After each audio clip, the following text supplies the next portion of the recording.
Hey guys, and welcome back to another YouTube video. In this video I'll be going through my tips for round 0 for the AFL comp and going through who I expect to win, how I expect it to play out. I mean, we've only got one team list at the moment as of time of recording, so we don't know the exact team list. We've got a fair idea of how these teams are going to run with, but we don't have the exact know-all about their teams. And you will see that it is going to be a slightly different, more edited way of this video style for now on for the tips. But before we get into the video, remember to like and subscribe, turn the notification bell on so you know when I upload, and let's get into the video.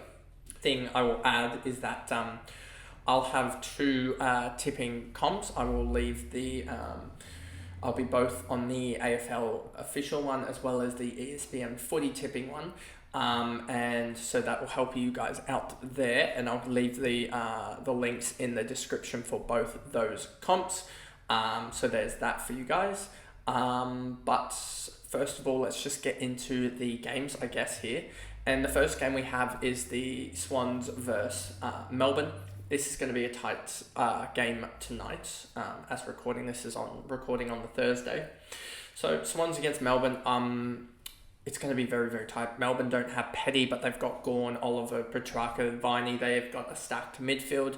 The Swans don't have they have a decent midfield, but it's not strong as it would be with Mills, Parker, and Adams all out. But I still think you got Rowbottom, you got Warner, you got Errol. That's a pretty strong, it's still a decent midfield, as well as Heaney coming in for chop outs. And James Jordan has shown that he can collect the pill. So it's just a matter of can there be enough defensive work in that midfield to get the job done, I guess, or equalise it, or at least just go not get absolutely destroyed in that midfield. Gawn versus Grundy, that's an interesting debate as well. Gawn will probably have his measured, but hopefully it's not as bad as what it's been in the past with Hickey playing there against Gawn. Hopefully Grundy can put up more of a fight. But I think the Swans in general, they have a better around the ground group. They've got a solid back six, and also Melbourne's forward line still looks very patchy without Pickett, who's suspended, McAdams, who's injured, and Petty, who's out still. So I think that their forward line of, Shaki, Van Rooyen, and Sparrow as well, I think is in there. It's still very makeshift. So I think the Swans can sort of dominate there. But if I was to make a tip at the moment, I'm probably just going to go with my Swans at the moment, and I'm probably going to go by, I think other tipsters have gone very, very close, and I think this will be very, very close. I'm going to go the Swans by 10 points. Then we have the Brisbane versus Carlton game. This one, another one by the tipping on the AFL side, it's 91% to 9. So Brisbane very much favourites. If I had to put a marker on who I think is going to win this game, I think Brisbane are probably going to win this game just because they've got more firepower, even though I think I don't know if they've got any. Obviously, they got Dodie and also Ashcroft out, but I don't think that's going to be too worrisome for them, as they almost have an abundance of midfielders. You can just put Jared Lyons, even Hugh McCluggage as well into that midfield. And even Cam Rayner, Zach Bailey can do a job. So I think Brisbane is going to win this game, and I think it's going to be Brisbane by it could be 30 points, but just because Carlton don't have Sam Walsh, they don't have Wiedering from my understanding as well.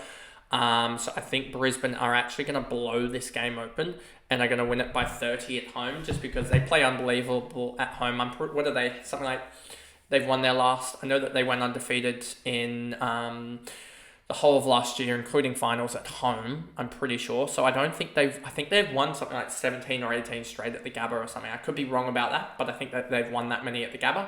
So I think Brisbane just win this one. Then you have Gold Coast versus Richmond. I actually thought Richmond were almost the better side out of the preseason games out of these two.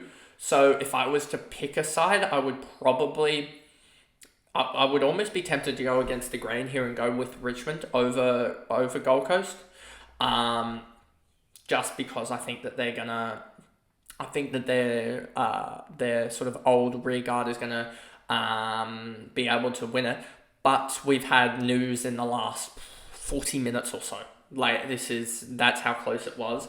That Dusty Martin is out for round 0 for opening round against Gold Coast. So that probably sways it back in the favour of Gold Coast. I think this one's going to be really very, very tight. So I wouldn't be surprised if you do see Richmond win this one. I think this one, I mean, the Swans versus Melbourne is the tightest in terms of percentage wins. It's got a 38% difference comparative to all the other games around over 50% difference between over 40% difference between all the other results in terms of tips. But I think this one is probably the one that I don't know I think it's going to be the closest one. So I'm going to go the Suns by I think 8 points. I think will be the Suns margin there, and I think that one's going to be really very very close. And then you have GWS versus Collingwood.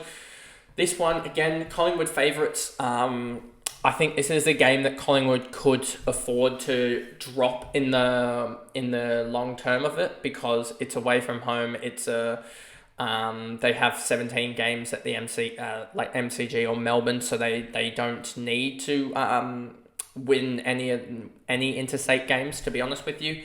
And Collingwood know that they can rest. I'm pretty sure Jeremy Howding isn't going to get up for their game.